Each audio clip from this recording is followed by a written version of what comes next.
Olen sunnitud siiski tõdema, et see eelmine video ei olnud päris päevakokkuvõte.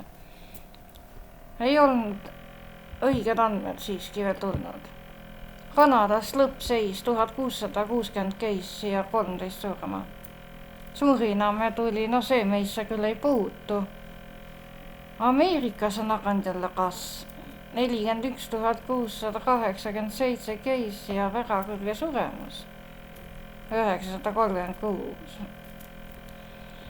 No Argentiina lappab endiselt, too kah on karja immuunsuse teed läinud.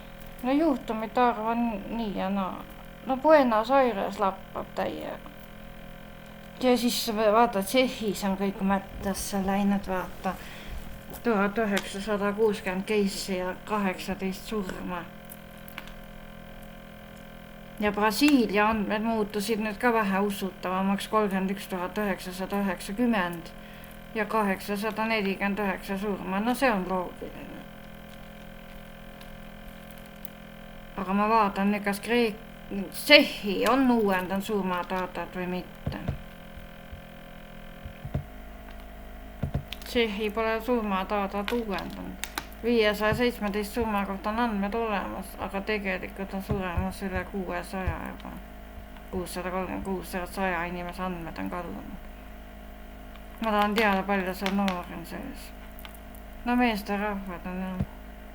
Ja vähem olulistest riikidest siis tuli veel Ekvatoriaal Guinea ja Mauritaania. No nendega pole meil tõesti kaudsetki pistmist mingite ühenduste kaudu.